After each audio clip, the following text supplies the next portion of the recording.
and I'm very happy to introduce Greg Richardson, who will give us a little information about forthcoming plans for management of vegetation on Point Reyes National Seashore in the wake of the new situation out there.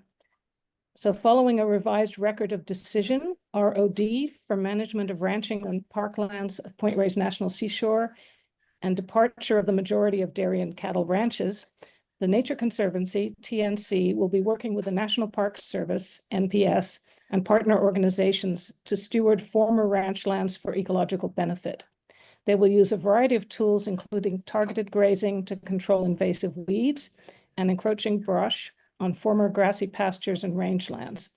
TNC and Point Reyes National Seashore Association, PRNSA, are also coordinating with volunteers from the Marin Chapter of CNPS to monitor the impact of targeted grazing on a selection of rare plants.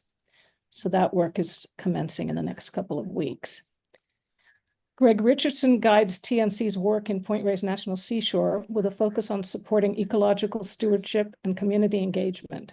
He advances this important work with deep reverence for this history of this special place and its people. Greg's work lies at the intersection of agricultural and conservation sciences. Prior to joining the Nature Conservancy, Greg was the research director for a 7,500-acre ranch where he worked closely with its livestock and vineyard teams. He has also developed technical guides for monitoring change on rangelands and croplands and led a collaborative campaign to phase out the use and sale of invasive plants for gardening and landscaping in California. That's the Plant Right program. Greg received an M in Science, a Master's in Science from the University of Wisconsin-Madison in Soil Science and Agroecology. Please. Dude, let me just flash forward 20 years for you. Oh. She's going to be divorced. Can you remove broke. That? We've 4 got kids. a bomber. Hating her life.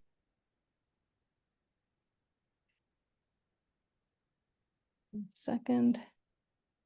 Good. I think he's been successfully evicted. We do get those occasionally, I regret to say. So, Greg. And go into somebody's asshole? Just fucking clean out corn out of people's buttholes, bro. Okay, he's been removed. Hopefully he won't come back as a different person. Well, that sets the bar low, which allows me to jump in here and hopefully Yes. Impress you all with my graciousness. Thank you, Kristen, for the introduction, and thank you to you and your team for inviting me to be here tonight. It is really my intention, right, to allow this to be an introduction between the Nature Conservancy and its work in Point Reyes National Seashore and your membership, essentially to begin a dialogue that we hope to continue over many years. And so you provided a great introduction. I was going to talk a little bit about my bio as part of this, but we'll just basically share that my professional background ranges from having worked with invasive plants through the Plant Right program at Sustainable Conservation, which I know that there are some individuals who came and presented to your group not that long ago about this campaign to phase out the use of invasive plants in the nursery industry and replace them with other horticultural plants that basically can serve the same purpose without spreading into natural areas and becoming big problems. I will just continue on because I think you did a great job, Kristen, in just providing a little bit of background there. I just want to make sure people understood a little bit of where I'm coming from and what I'm sort of bringing to this position at the Nature Conservancy. Now, the Nature Conservancy is an organization that I imagine many of you are aware of. You may not know that it has been around since 1959. In California, the California chapter is one of its prominent chapters, has done a lot of really innovative work over the last 65 years, supporting the protection of lands and waters, freshwater, marine systems, and putting a lot of capacity and resources toward nature-based solutions trying to address a lot of the environmental challenges that our society faces today. And so the Nature Conservancy's work really touches down across all different parts of the state. And the program that I'm on is the land program. And it actually, the Nature Conservancy in California has 200 and I think it's 40,000 acres in preserves that it helps to manage, as well as over 400,000 acres in easements. And so it really, there's a lot of learning that's happening across the state within the Nature Conservancy that I think we will be able to bring to bear in some of the work that we are planning to do here in Point Reyes National Seashore. I want to just acknowledge that the Nature Conservancy actually has a history of doing work in Marin County.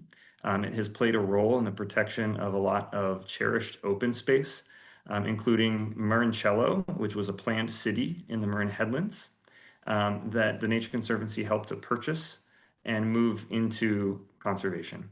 The same is true with Kent Island, which was part of the acquisition and protection of Bolinas Lagoon.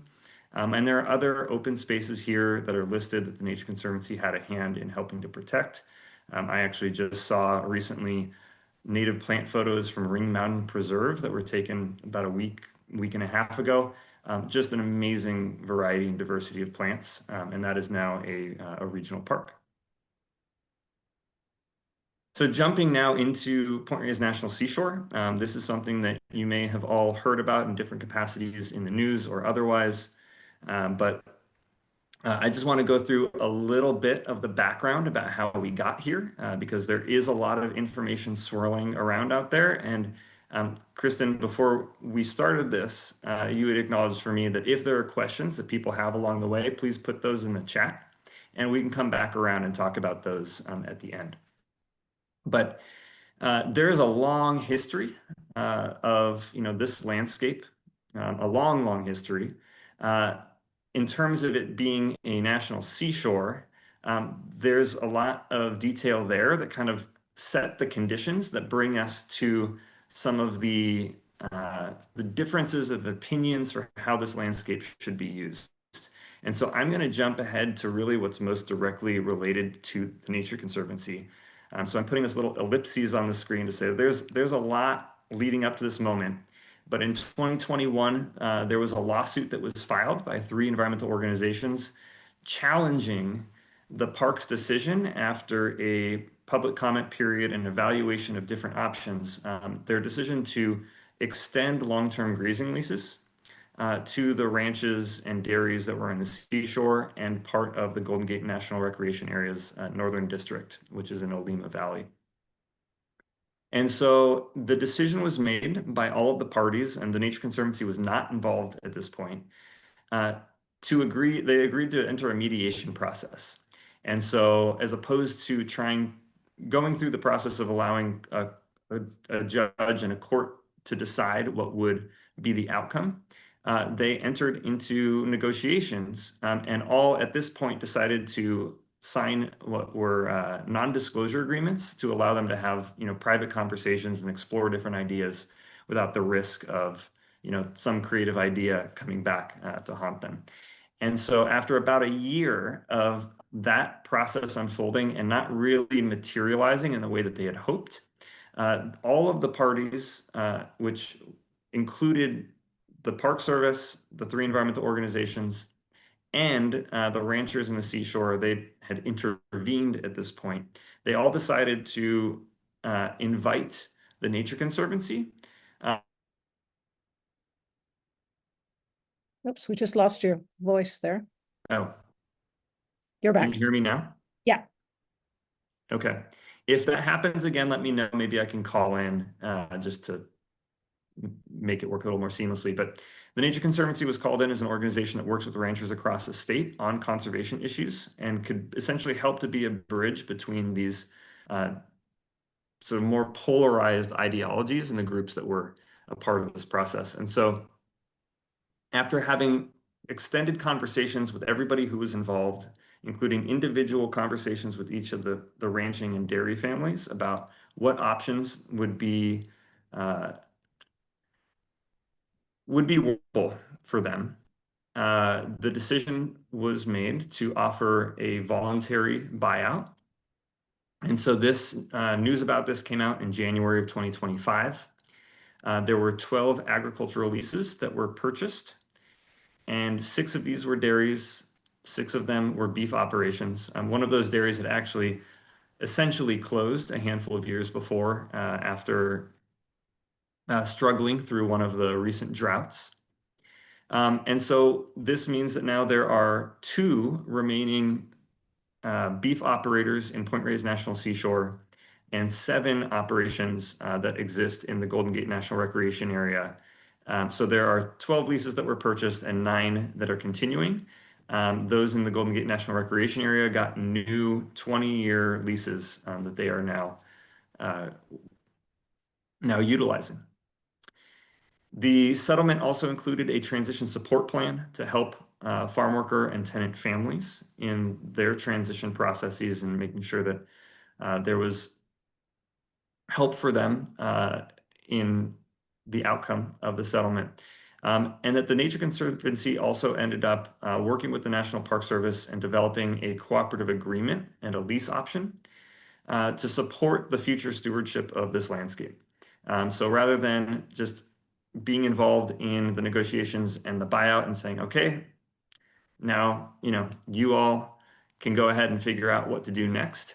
We felt like it was important to help see through the transition ecologically from the sort of stage that it's in now to some of what we think it can become going forward. And so I'll talk a little bit more about that in a bit. But in terms of the cooperative agreement, I just want to acknowledge, right, that the Nature Conservancy is operating kind of within the, as Kristen mentioned, the revised record of decision and the general management plan amendment. So these are governing documents that define what can happen in the park. The Nature Conservancy has this agreement with the park basically to show up in service of the park to do certain things. And so one of those is the development and implementation of a targeted grazing program. Another is to collaborate and consult with the Federated Indians of Great and Rancheria in the work that we're doing, and to implement grassland stewardship activities. And there are a few other things, but those are really kind of the essential pieces that everything else is built upon. And so one of the things that I want to name is that this particular graphic here, you can see the light tan areas. Each of those numbers sort of delineates one of the ranch holdings that was within the Point Reyes National Seashore before, and the tan areas are those that participated in the buyout. The purple, number 4, was a ranch. This was D Ranch that closed down a number of years ago. And so it has kind of been converted into what is now called the scenic landscape zone. And then the darker tan areas, there are 3 of those, they sort of are leases that belong to one of the ranchers that did not take the buyout and is going to continue grazing on the seashore. And so when this process is fully complete, and it is a lot of the ranches have actually completed their wind down processes at this point. Most of them wrapped up by early April.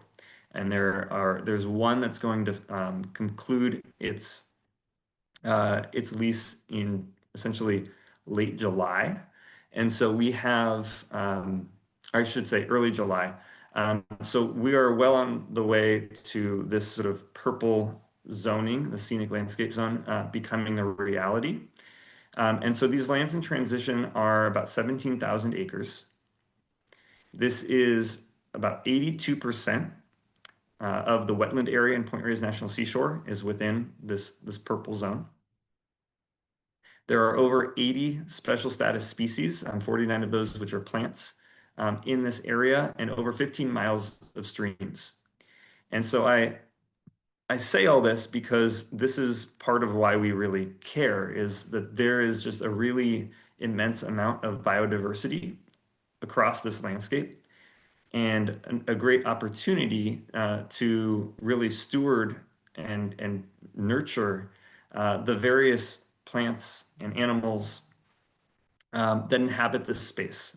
So how do we really show up in relationship to them, and enable over 2 million visitors to Point Reyes National Seashore that come out every year to experience this and really connect with it in a deep way. And so we have, some tule elk in the top left, the myrtle silver spot butterfly, which is an endangered butterfly on the bottom left, and the western snowy plover kind of hiding underneath a dune plant on the bottom right. So I want to take some time, and I'm going to spend a good amount of my presentation really focused on coastal grasslands, because this is a big portion of this section of the seashore, and part of what makes it distinct.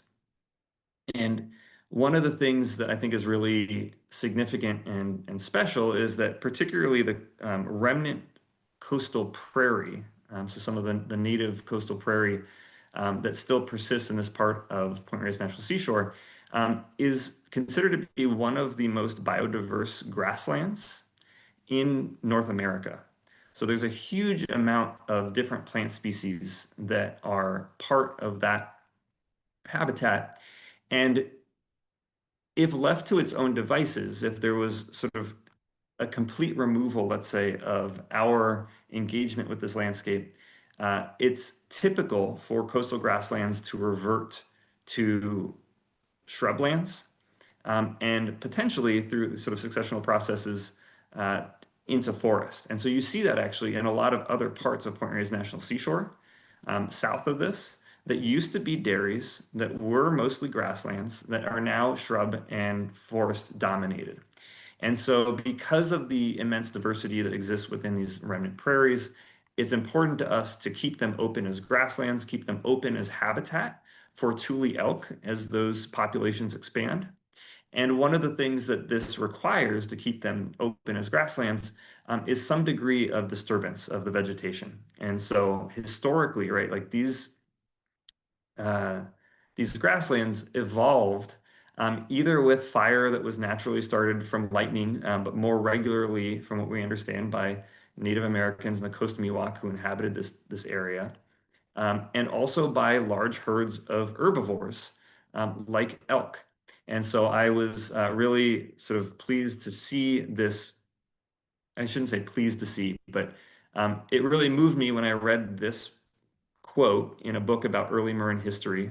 This is by one of the early citizens of Marin County, who wrote that, "I think the largest herd in the world roamed over the deep grasslands of Point Reyes. I fully believe there were 1,000 elk in one herd."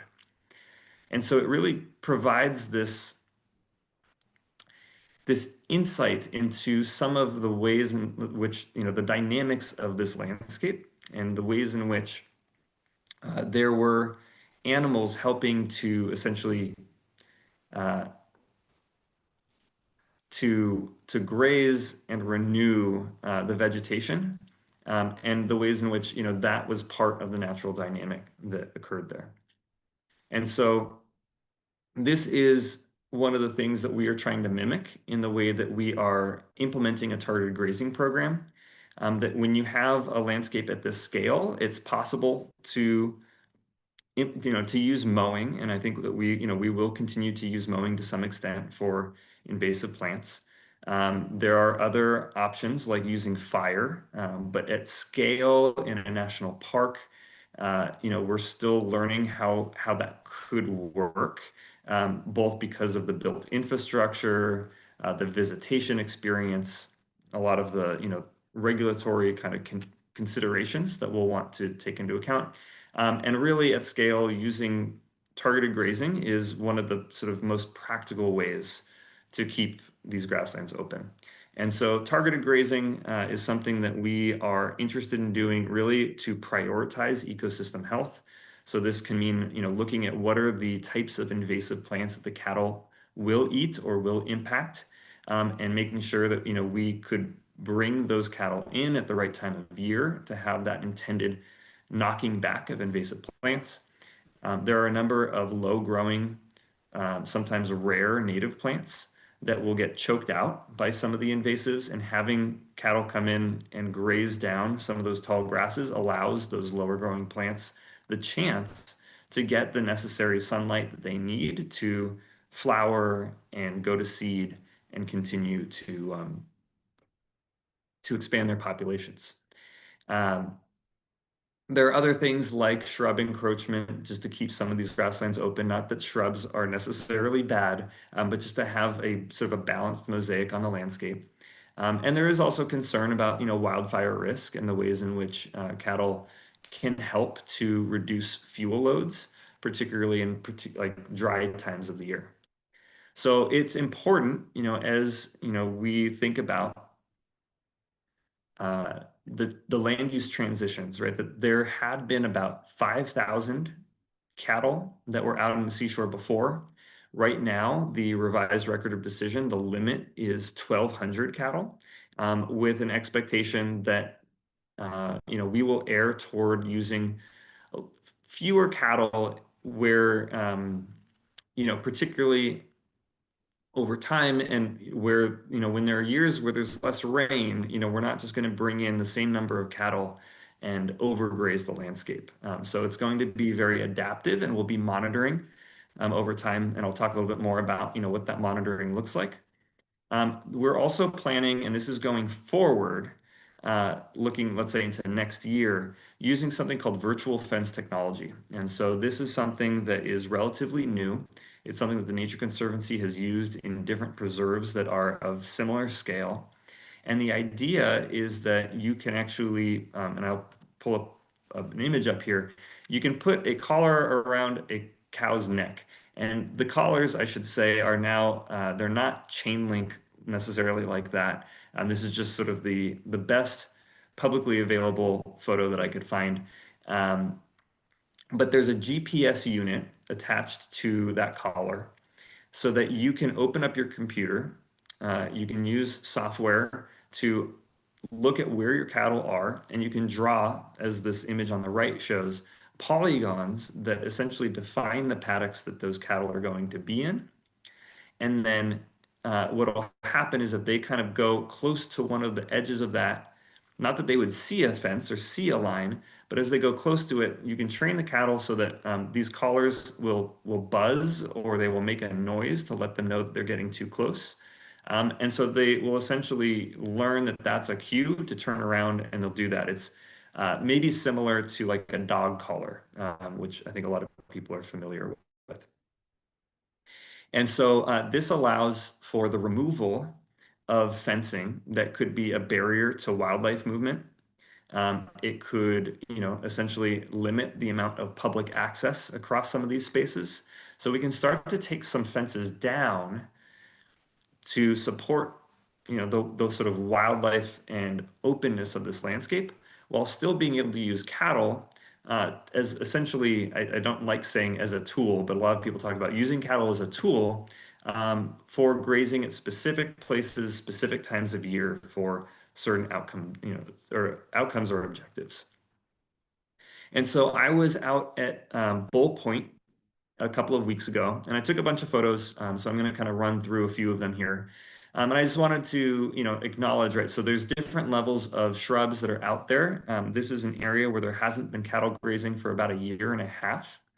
And so this was an interesting moment, when I took this photo, because on the right-hand side of the shrubs in the foreground, there's more low-growing flowering plants that are able to push through some of the sort of thinner grass vegetation. And then where it gets thicker, a little bit more in the sort of left and behind those shrubs, there just isn't as much, at least showing through. Here's another image where a lot of what we're seeing are like our coyote brush, a shrub, and you can see some very tall yarrow plants that basically had to kind of push through the brush to reach the sunlight to flower. There are situations, and this isn't universal out there, but there are areas that are pretty much fully covered by shrubs where there's just not a lot of light and a lot of space for some of the plants to push through. And then you have conditions like the one on the bottom left here, where they're mostly open grasslands, but you can see that there's just a lot of residual, what's often referred to as residual dry matter or residual biomass from the prior year, which is creating thatch, which is just creating a much thicker layer of plant material, which makes it harder for some of these, forbs and other lower growing plants to persist.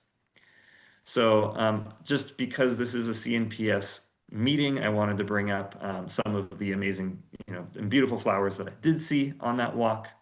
And so really, one of the reasons why this particular area is of interest to us is because there is such a high diversity of rare plants that are out there. And so I just felt like, I don't know if this is really like the best sequence of events here, but I wanted to acknowledge, right, that some of the grazing that we are doing is really based on some of the science that has been created around this. And so the top paragraph is just acknowledging that grazing can enhance native plant diversity and reduce invasive plant competition. It just oftentimes depends on the conditions, the year, where you're grazing, how you're grazing. So that's something that we're paying close attention to in terms of the type of impact that grazing is having. But the bottom two paragraphs really speak specifically to federally listed in rare plants in Point Reyes National Seashore, where there has been some of this research done, and it's been acknowledged or identified that grazing was actually really critical to supporting those endangered plants. So that includes the Sonoma alopecaris and Sonoma spineflower. I think it's important maybe to acknowledge, right, that in Point Reyes National Seashore, one of the populations of Sonoma alopecaris actually was found to become extinct after 3 years without grazing at that site.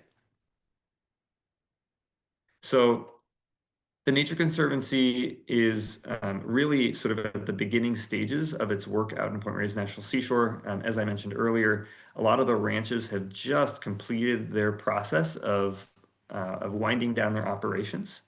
And so until that had occurred, there really was not any interaction that we were having with the landscape in those areas. But at F&G ranches, these were ranches where they actually left by like beginning to middle of 2025. So there had been almost a full year without cattle on that landscape. For F Ranch in particular, it was actually, they had very few cattle in the year prior. And so there's a lot of this sort of excess grass growth that we felt like would be important to really mobilize around a little bit sooner than waiting until next year, which is sort of the intention for some of the other parts of the seashore, is to really develop a full-scale grazing plan and implement it in early spring of 2027. So these were the first ranches that depart. There happens to be a high density of rare and native plants in those areas. The grazing is projected to happen from spring, it's already begun, to fall, or at least when our objectives are met in terms of how much utilization of the biomass has occurred. The goal, as I've kind of mentioned a few times here, is to knock back some invasive plants, in this case particularly Holcus lanonis, which is the purple velvet grass, and to support the native plants in that context or that habitat. And this is really, it's like a initial step. So it's informing our long-term plans and how we set up future grazing contracts. It is independent, though, of that. So what we're doing now isn't a prescription for exactly what's going to happen going forward and who we would work with, but it is giving us some insight on how we continue to do this better. And so one example of that is just thinking about some of the infrastructure that's necessary to make this happen. And what I have here on the map are 2 points. On the sort of upper side is near the ranch core for F Ranch. And there was essentially 1 tank and 1 trough. And then at the very southern end, and this is, like maybe a mile and a half away, there was a spring that was diverted to a trough. And so those were the only places where cattle could go to get water, except for going to essentially a creek and drinking out of that, which had, unintended or it had some consequences associated with that. And so one of the simple things that we did for this year was that we set up more water points. So now we can break up this area into 5 different pastures, which means that we can move the cattle from one to the next, allowing more space for the pasture to rest. So it's not just about the herbivory and the grazing, it's about how do you allow for that area to recover successfully? How do you allow it enough time and space for some of those natives to, you know, to get back from a vegetative stage to a reproductive stage, where they're able to continue to, you know, to spread. And so this is very basic, right? You know, you look at this landscape and it's like, okay, well, now there are 5 paddocks, but these are still very large paddocks. And so this is why going forward, we're excited about the prospect of having virtual fence, because you don't need these existing fence lines to break up the area. You can really be much more refined in not only where do the cattle go, but where do they not go and at what times of year. So in terms of monitoring, this was something that I was asked to speak about, and I wanted to acknowledge it. You know, there are various options that exist for vegetation monitoring. I imagine some people on this call are well aware of, you know, have done different aspects of this in the past. And so some of the examples that I'm listing here, you know, there's just different methods, right? So you can set up transects, which are specific points in the landscape that are lines. Oftentimes they're like 50-meter, 100-meter lines. One of the methods through which you determine what types of plants are there is called line point intercept, where let's say every meter you drop a point, maybe like a little rod or something like that, and you determine what plants intercept that point, and make a note of it. And you do that over time, and you can learn how the vegetation, you know, the plant community is changing as your data changes from year to year, and let's say decade to decade. There are also photo points. So these are a little bit less quantitative, but it can be really helpful to be able to see photos from these different places and interpret, like, well, what did the landscape look like at that stage?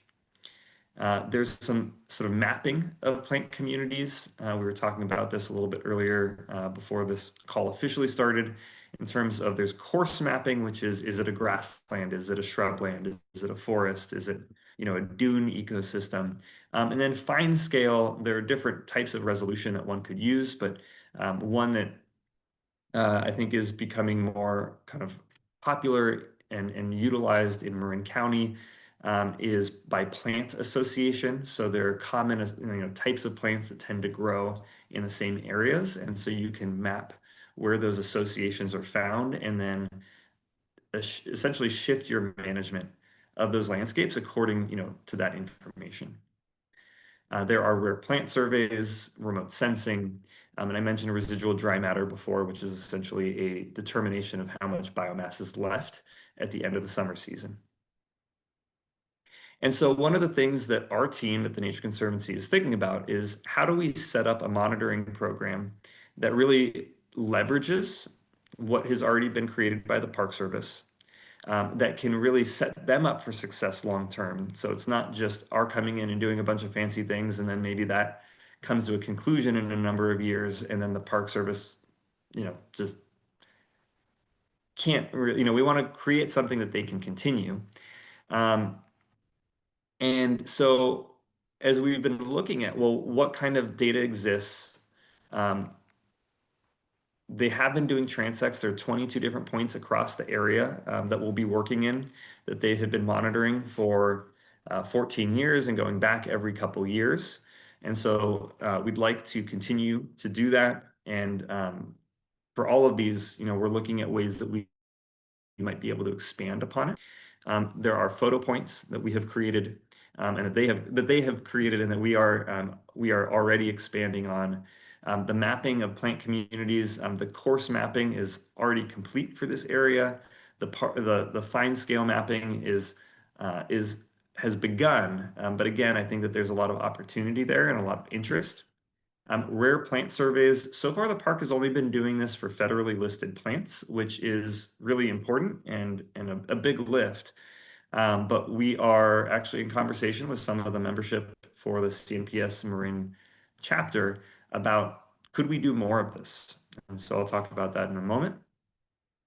For remote sensing, there hasn't really been a lot of this done officially. And so this is something that the Nature Conservancy team does have some experience in. And so we're just kind of asking the question of, well, what are the details that we want to get out of this? And making sure that, you know, the time and effort we put into it is going to be informative in terms of how we use that information going forward.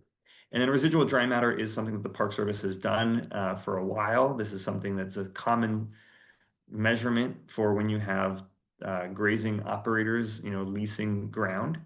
It's something that is more of a compliance measurement than it typically is a sort of indicator of ecosystem health. And so the Rare Plant Survey, I just wanted to acknowledge that, you know, we've been working with Carolyn Longstreth and Woody Elliott and David Greenberger for the mostly, I would imagine there are a number of other people who have been weighing in and really helping for us to think through, okay, well, what are the protocols that we might use for doing a rare plant survey? What are the key species that we might want to look at in this area that are not those federally endangered plants, but that we think we could really start to map out and again understand how they're changing over time. And so I've brought up the two that initially were identified to look for. There's the coast lily and rose leptosiphon. It turns out that the rose leptosiphon it may actually not exist in the Bull Point area as was originally thought. It's a sort of, maybe a relative. And so there's some conversation now at, you know, looking at what are some alternatives that we might want to survey for. And so this is slated to occur in probably originally it was in late May and maybe shifting to June or July. But we're really grateful to the CNPS team for those who have raised their hands to help, because this is, I think, a great opportunity. We're working with the Point Reyes National Seashore Association to help manage this and to kind of feed it into their database. So, you know, they and then the Park Service have this information and we can continue to build off it over time. And so we're kind of learning how to set this up and to really make it something that brings value to our understanding of change on the landscape over time. So from a stewardship planning standpoint, this is a big part of where the Nature Conservancy is at in its process. There are certain deliverables that we have in terms of creating not just a targeted grazing plan, but a restoration plan, fence and water plans, so sort of updates to infrastructure, and a research and monitoring plan. And all of these, I have this asterisk, is really, you know, set up to meet the priorities of the national park and their general management plan, amendment and the Nature Conservancy's cooperative agreement. There is a process, right, that is unfolding in terms of how are we going to set, you know, to create these plans and roll them out. And so there's a phased approach that we are taking. There's a recognition that there are certain aspects of this work that are going to take a lot of thought and intention that we don't want to rush. That there are certain things that we feel like we got to better understand the landscape, speak with the various stakeholders, you know, gather information and create sort of a prioritized list of opportunities. And so one of those one example of this, you know, as we're thinking about restoration, there are certain things that we can do maybe short term and quickly, but we don't want to push too quickly in creating a restoration plan because we think that there's just a lot of complexity, you know, in how you do that and how you do it well. And so right now, from a vegetation management standpoint, we are looking at, and I mentioned this earlier, setting up for targeted grazing starting early next year. In sort of a way that we're thinking about how do we manage sort of the landscape as a whole, as opposed to it being sort of a series of sort of different parcels that are their own operating systems, so to speak.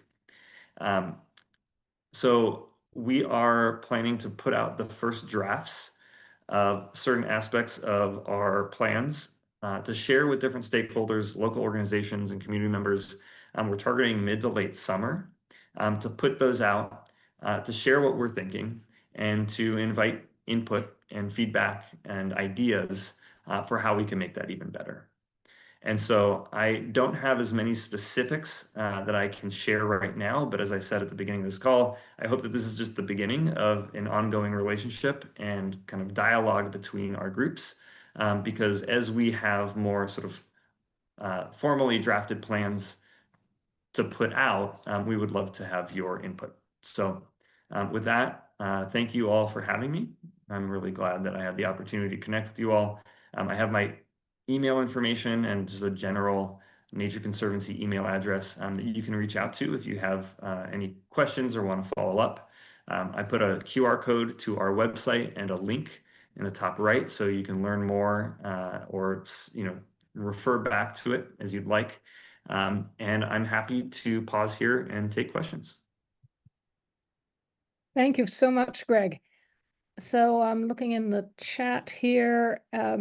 Joan Irwin asks, do opponents of TNC plans find grazing plans confusing and contradictory since cattle were removed?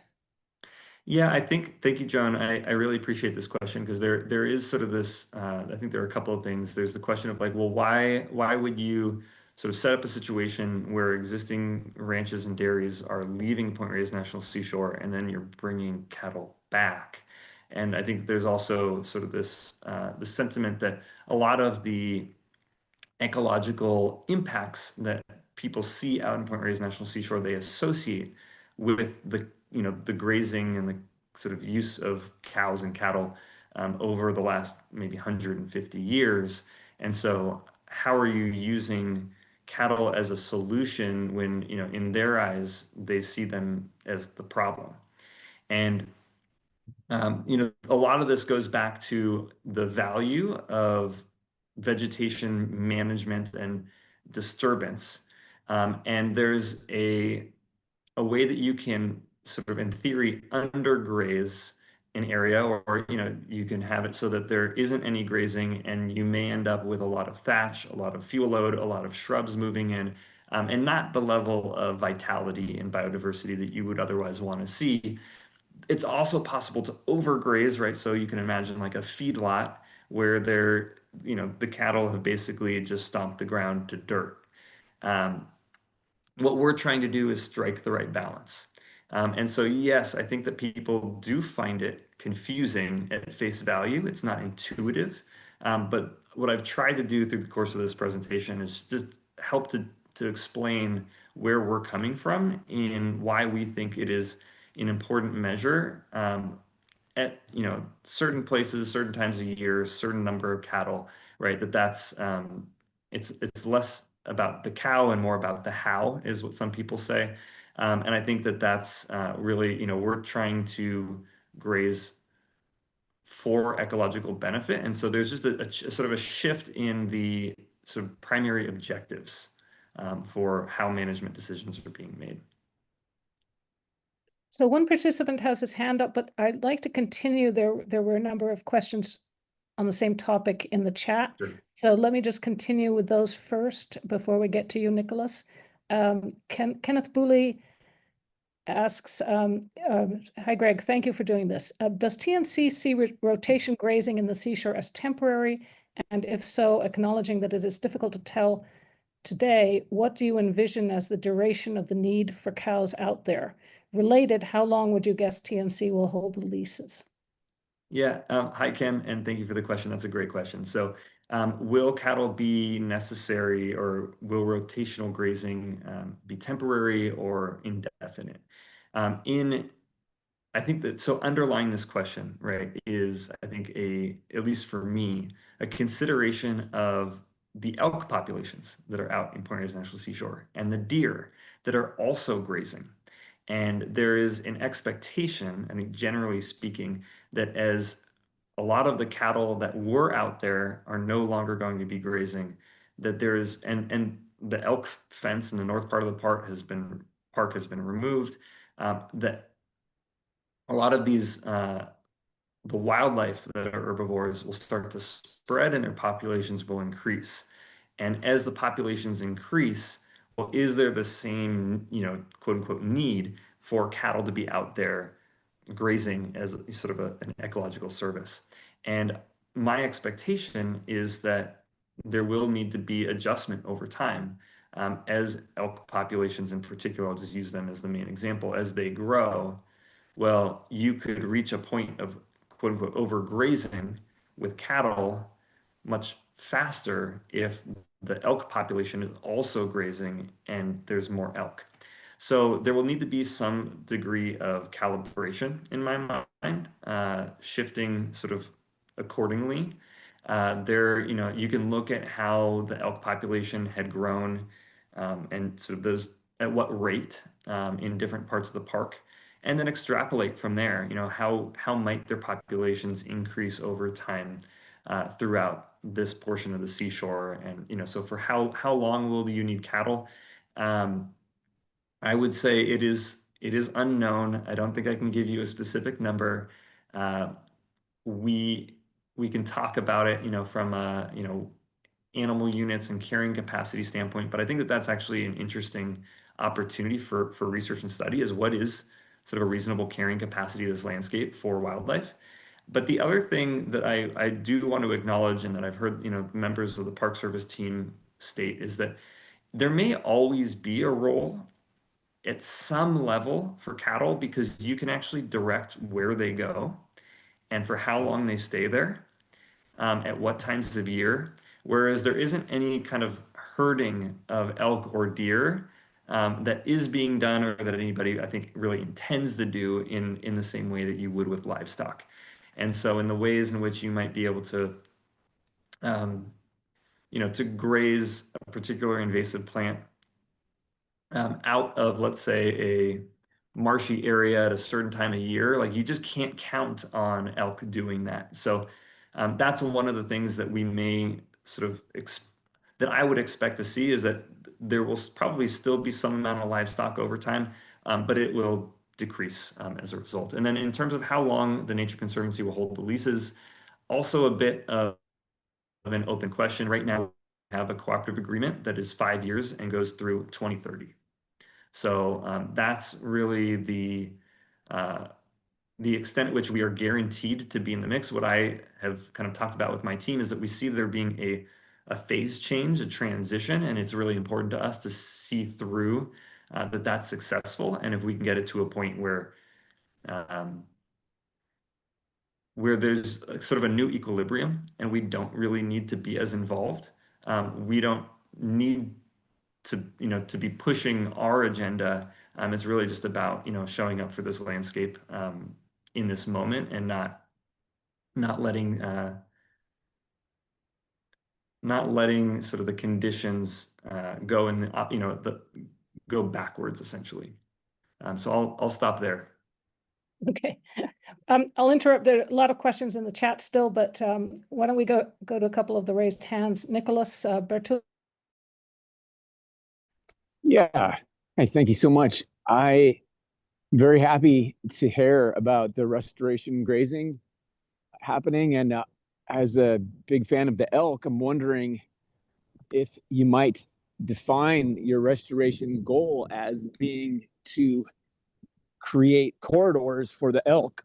I am, for example, in Bolinas, and would love to see elk back in Bolinas. They've got a long way to go, and a lot of, I think, barriers to migration in between that end of the park and where they are now. Also, as a sort of addendum to that, I've seen really positive invasive management by spraying a dilute molasses on unpalatable grasses like Ehrharta, perhaps, and then it becomes palatable, and then they sort of learn a taste for them. Anyway, those are my thoughts. Assisted migration with grazing. Yeah, thank you for that, Nicholas. Yeah, I have heard about that in training livestock to eat sort of plants that may be nutritious, but they wouldn't typically eat otherwise. Maybe they're a little bit bitter. You spray them with molasses or another kind of supplement that makes them more palatable. And then as they learn how their body responds to the nutritious elements of those plants, they'll actually kind of start to seek them out. That is something that we could play around with. Again, at this scale, it's a little bit tricky, but I think that there's opportunity, right, to think about that, particularly with, let's say, some things that they may not go to first, like radish or mustard that are pretty prolific out in different parts of the seashore. In terms of assisted migration, yes, removing fences is certainly, for wildlife corridor reasons, something that we are really that we see as being of great benefit to the landscape. In terms of all the way down to Bolinas, we're only operating in this sort of upper western portion of the seashore. And I know that there are a number of people who are actually a little bit concerned about elk leaving the seashore and moving into like Lima and Inverness, just because, of potential, damage that they could do to infrastructure or sort of vehicle safety and things like that. But I appreciate where you're coming from there. I just haven't really considered what it would look like for elk to get into the Bolinas area and, some of the potential benefits that could come from that. Tanya, you've got your hand raised. Do you want to go ahead and speak? Hi, Greg. So glad that you could do this presentation for us. I don't know if you're familiar. I've been helping out with the project indirectly with some myrtle silver spot mapping for the host plant Viola dunca, which is out at F Ranch. We've been finding a large population out there, and I'm excited about. I really appreciate you taking the time to share with us what TNC is up to, and the vision. I think one of the things that a long time ago when I came to Marin, I was inspired by the grazing and the model of the national seashore for, creating this example of a intermediate disturbance that could be replaced with not being able to have the cattle, or not have the elk or the ungulates that were there historically. So I sort of see it as like this prime example. A lot of people have come from that experience, I think, many years ago when I was out there, that have gone into range ecology, like Davy Rao and Sasha Jeanette were way back in the day. So, you mentioned that TNC is sort of trying to like create a model so that they can, pass it on to the park. And, one thing that I've seen over the years, because I work as a biologist, is that, this is a real opportunity to use as a learning ground. And, there's a lot of rare plants out in this area, particularly unique soils, the climate and the weather is just sort of an example of what we could have for, diverse grasslands if it was, if it was still intact, right? But I just think I would just make a vote for that. Since there's an incredible range program at UC Berkeley, is there a way to just kind of plug in to graduate students that would be interested going forward, so that TNC isn't really shouldering all of the research component, and see where that could go? So, thank you. Yeah, thank you, Tanya, and thank you. I've seen your study that's happening out in F Ranch, and it sounds like you've gotten a lot of interest in terms of volunteers coming out and helping you. So anyway, thanks for joining and connecting a face to the name. In terms of research, we have had conversation with a couple of teams out of the range program at UC Berkeley. And so there's a little bit of sort of inertia starting there. I could name names if it's helpful. I see you nodding your head or shaking it. That's great. I'm glad to hear that there's momentum. And I know that there is now kind of a relatively new field station that UC Berkeley has. So I've talked with Alan Shable, who's one of the people who helps to manage that. It's out in Alima, but really I think a big piece of it is trying to help bring students who are interested in natural resource topics out into Point Reyes as essentially, an area of study because there's so much, richness there. And Alan has a particular interest, from what I understand, in the Point Reyes, the mountain beaver, which is a particularly interesting species. I'm kind of rambling here, so I'm going to pause. But an interesting species. It's not a formal beaver, but it is fairly rare and not that well understood. And so it's there's just a lot of opportunity to learn and to access areas in ways that may not have been possible previously. And so we're excited to kind of use our position to enable, to the extent that it's, within our means, to enable more people to engage with this landscape and for some of these questions to be evaluated and understood and then kind of shared out over time. Great. Thank you. Yeah.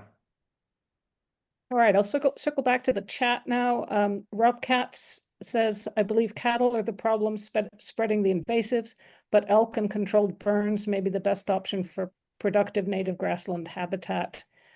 Maybe you did allude to the burning problems, but maybe you could expand a little bit on that.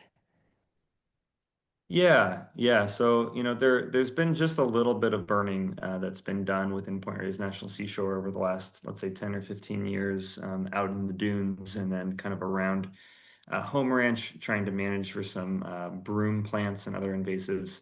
I think there's sort of a capacity consideration with the park. Their budget has been stretched thinner and thinner over a long period of time. But I think that particularly, in sort of collaboration with the Federated Indians of Great and Ranch Rio, we understand, that they are also interested in bringing fire back as sort of part of a cultural burning, prescribed burning program.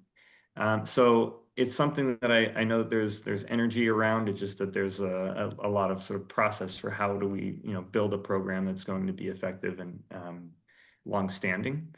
In terms of the elk and the cattle, in terms of spreading invasive plants, I think that part of the source of the introduction of invasive plants for cattle was the bringing in of feed. So kind of hauling in feed from different places and putting it out on the landscape, and there being weed seeds kind of in that mix. And so that's one thing that is going to be different going forward, is there will be no feed brought in from outside of Point Reyes National Seashore. So that is going to be something that I think will just limit some of the risk for the introduction of new invasive plants. But there's certainly a need to be looking at what are there are 2 million visitors that come to the park, so still staying on top of the different types of invasive plants that could be introduced and identifying those, ideally through like an early detection rapid response program to manage for them effectively. Great. Eva Buxton asks, how small an area can be protected with virtual fencing?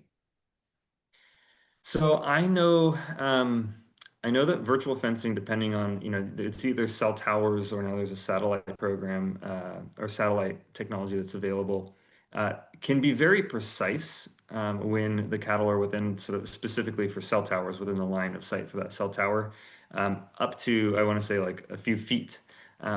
But in terms of, like there needs to be a buffer for how long they get like a sound and then a buzz, and like that builds up before they get to the end.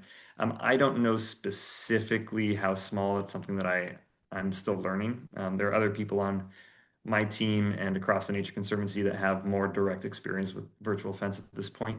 But maybe I don't know if there's an avenue, Eva or Kristen, for me to kind of ask that question of others and get back to you about it. Yeah, thank you. You can just send responses to me and we can disseminate information as it becomes available.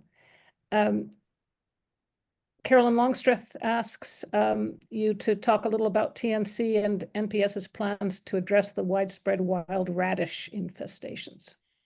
Yeah, so we see these most abundantly in areas that had been silage fields and manure spreading areas around dairies.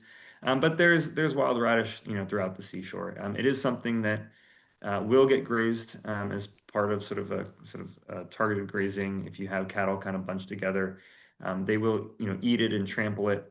But right now, the Park Service is doing some mowing on particularly large infestations. And so if you've driven out toward Chimney Rock, I was just out kind of in that area earlier today, and I saw a tractor kind of going up and down the hills, taking down some of the radish. And so that's not necessarily a long-term fix, but it reduces the amount of seed bank. And so if you do that for enough years in a row, you will limit the amount of new radish seed that would come up. But that's the extent at which I'm familiar with the strategy so far.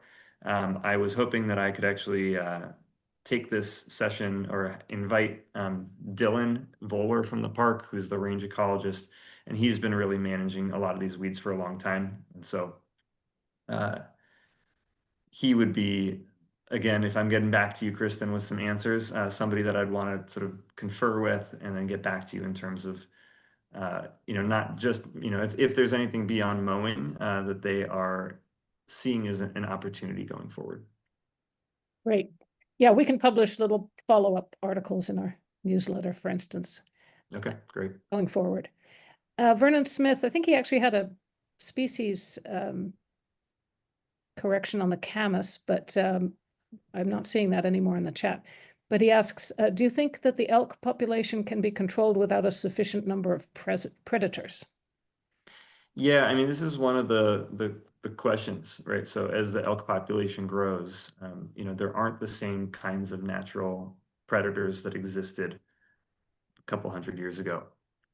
And this is something that is really kind of falls mostly within the purview of the national park and California Department of Fish and Wildlife in terms of what will a management plan look like as those herds get to a size where their main, it would be worth looking into, what are sort of the management options that exist. I have heard about, so there aren't really, grizzly bears. I've heard about a black bear in Point Reyes National Seashore within the last couple of years that it came and went. There are some mountain lions, but not a lot. And so, yeah, this is something that we'll kind of have to wait and see how the mountain lion or potential bear populations might shift as the game increases. But eventually, I don't think that there are going to be enough natural predators to keep the deer and elk populations down. And so this is something that I don't think needs to be addressed yet or in the next probably handful, 10 years. But it is something that will need to be sort of carefully considered and addressed. And Wendy Gollop asks, could the elk eventually replace the need for cattle over time if the herd gets larger? Yeah, and that's something I unless I'm missing a nuance here that I think I answered in my response to Ken Booley.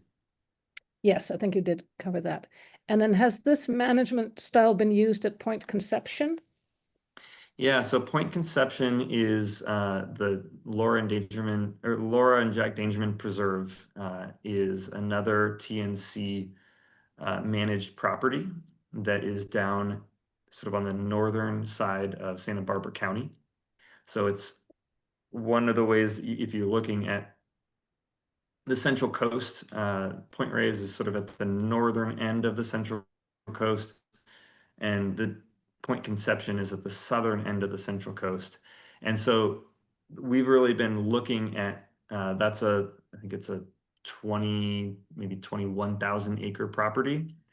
Looking at some of the work that's been done there as a source of information for what we, could be doing up in Point Reyes National Seashore.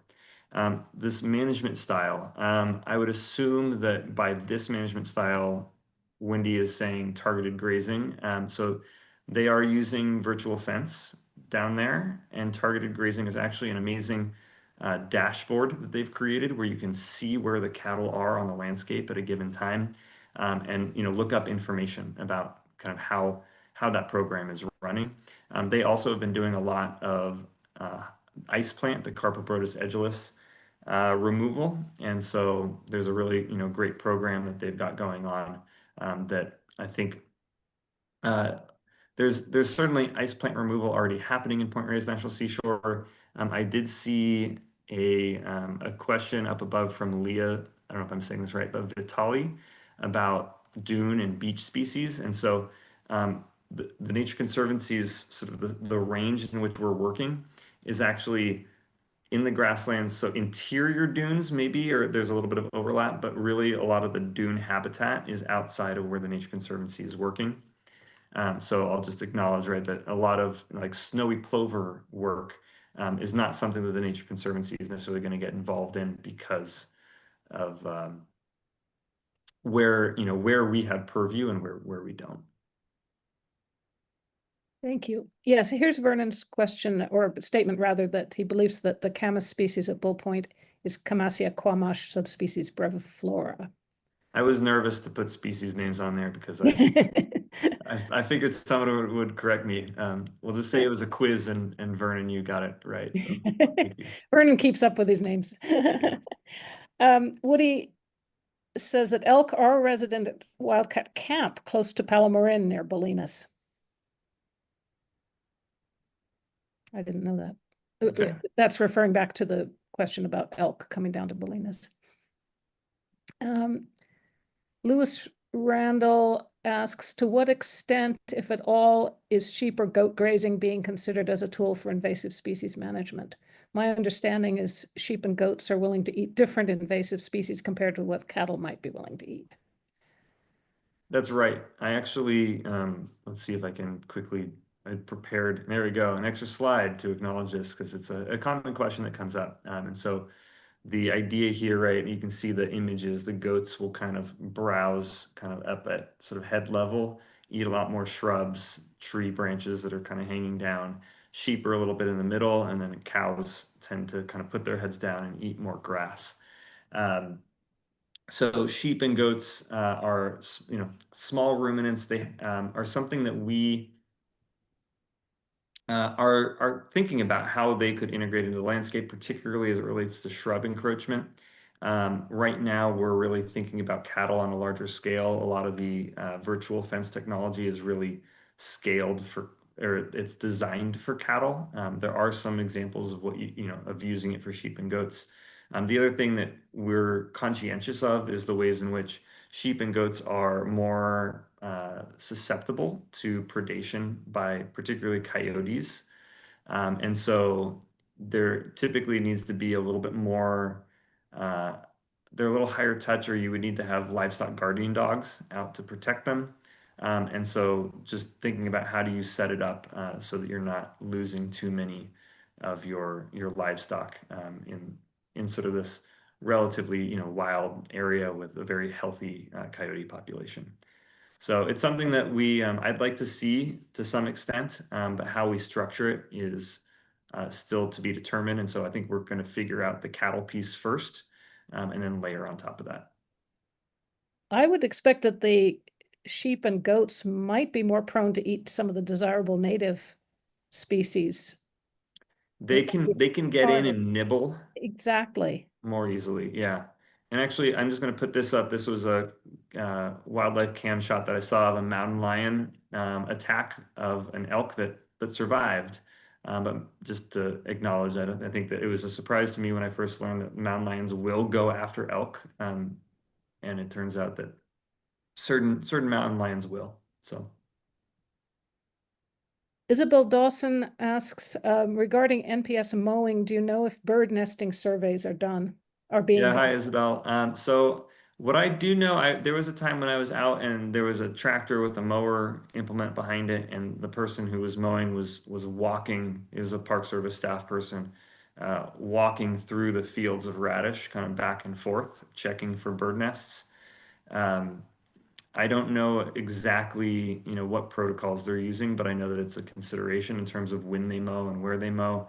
And yeah, I don't know all the details, so I'll leave it there, but it's a great question. And Paul Barnett wonders if we can have references about the use of cattle to protect native plants, i.e. cites to papers by Arceo, Jennett, Beck, Yuan, David, and Sherman. Yeah, I can, Kristen, we'll create a list, Yeah, and I'll get back to you with some of these things. Find a way to and I will name, earlier it was mentioned Sasha Jeanette and Devi Rao. So Devi Rao is the local UC Cooperative Extension Specialist, who's the rangeland person for Marin and Sonoma counties, and she used to work in Point Reyes National Seashore. Sasha Jeanette also was part of like a rare plants team, did her graduate work on grazing and rare plants, and actually is now a member of the Nature Conservancy. She works for the Nature Conservancy. She has for a long time, and is a part of the team that I am collaborating with. So she's helping to lead the grazing planning for Point Reyes National Seashore, and really has a deep care for rare native plants. And so she's been the one who's been in sort of close coordination with with Carolyn and Woody and David, helping to get that survey off the ground. Great. And then Carolyn Longstreth, again, just would love to hear whatever you learn about successful invasive control for radish, broom, poison hemlock. Yeah, I mean, one of the tough realities with a lot of these plants is that they're difficult to control. If they were easy, then we would be able to eradicate them from the landscape much more effectively. And so, to an extent, we are accepting that we'll have to live with a lot of these plants. It's just a matter of to what degree. Like how do we knock them back enough that it provides adequate opportunity for the diversity of plants that we want to see. So let's keep in touch, Carolyn. I'm excited to learn more over time as well. And Ken Boulay, regarding elk population, we are getting black bears, more than one. We can welcome wolves, maybe, and we can translocate elk out of Point Reyes National Seashore once they are free of the cattle diseases. Okay. Yeah. I mean, I don't know if Ken is still on, but Ken, yeah, I mean, let's keep chatting. I think that the reintroduction of species, I think, goes a little beyond the Nature Conservancy's role in its cooperative agreement. The reintroduction of predators like wolves is a little bit more touchy, I think, for a lot of people. But I know that there's a lot of excitement around, let's say, things like reintroducing beavers into particular areas as ecosystem engineers that can support more habitat, better sort of hydrological retention, or retention of water on the landscape to support resilience, through periods of drought and things like that. So, Ken, I appreciate your bringing these ideas forward, and just keep nudging us, because I think it's healthy to be exploring them. And Nicholas Bertulis puts in the citation about a California grizzly reintroduction study. And Tanya asks, do you have a reference location in the Point Reyes area where rotational grazing demonstrates the optimum or close to optimum conditions with a higher native perennial grasses? I guess she means higher percentage of native perennial grasses. I am working with sheep grazing study close to Point Reyes with seeding of stipa that is seeing success. However, not familiar with a cattle grazed site. Oh, interesting. I mean, Tanya, I mean, this is a great example of where, like, bringing in a research team, I don't know if it would be working with you or someone from UC Berkeley, could be advantageous. I mean, the challenge right now is there are certainly reference sites where there has been grazing and there's an incredible, remnant coastal prairie habitat that exists there. In terms of it being done in a systematic way where maybe you have grazing exclosure next to it and you can kind of compare changes over time, or something along those lines, like that hasn't happened, in part, at least from my standpoint, because there hasn't really been a lot of time for these opportunities to mature. So if you are looking for areas with particular types of, let's say, plant communities where grazing has occurred, like we could go out and I could show you some areas that I think are particularly interesting. But I don't know if that's quite what you're looking for. Yeah. I've got a client where I'm trying to give some recommendations on the cattle. We've been doing some sheep studies so far with their seeding of natives for about 3 years. So it's been going well at least for the sheep. It's a defined enclosed area. Anyways, I won't go into too much detail, but I think we've got more to discuss. And I'm excited to hear about Tom's Point. I think that's a UC Berkeley property out on Tomales Bay that a lot of research has been going on, but I don't know if they've ever introduced grazing to that site. But it's a lovely location for a diverse composition of native perennial grasses. So it's the only one I could think of off the top of my head. Caleb Hute asks, how are you selecting which places are being grazed and at what times of the year?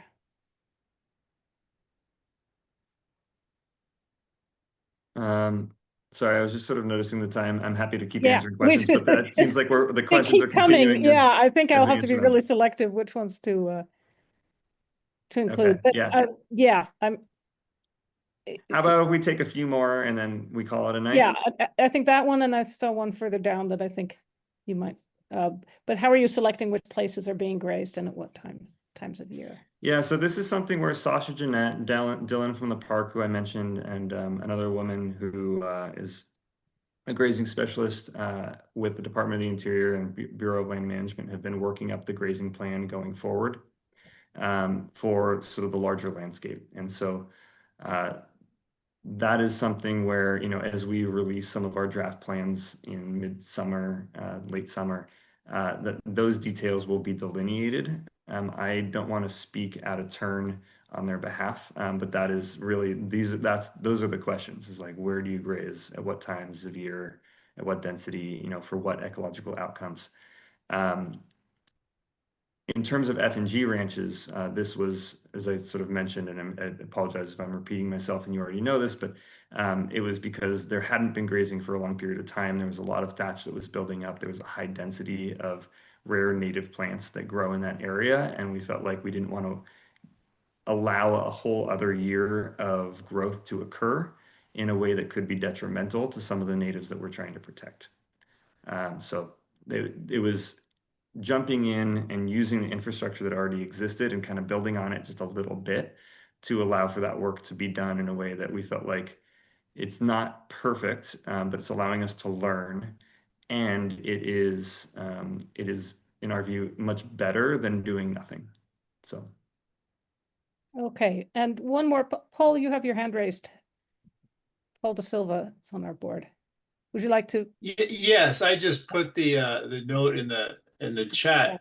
At our May meeting, as customary, to announce our scholarship winner for the year, and very appropriate to Tanya's remark that it would be great to have more research done on the seashore. We are supporting a scholarship recipient this year who's doing research in the seashore, and that's Lauren Ward, and she is from Stanford University. And her project is more than meets the eye, how plant root associated mutualists mediate ecosystem functions and biodiversity. And again, her work is at Point Reyes. Thank you, Paul, for reminding us about that announcement. Great, very appropriate. Okay, then I think we better wrap it up. Thank you again, Greg, and I'm sure there will be further questions and answers. Yeah, thank you, Kristen. Thank you, everybody, for tuning in tonight. I will happily follow up with you and sort of share any resources that we discussed. And yeah, feel free to those who are on the call to reach out to me and keep the conversation going. Thank you so much. Yep. Have a great night. Thank you. So I'll be, to be announced, our June program, still working on it. But thank you all for attending this evening. Good night.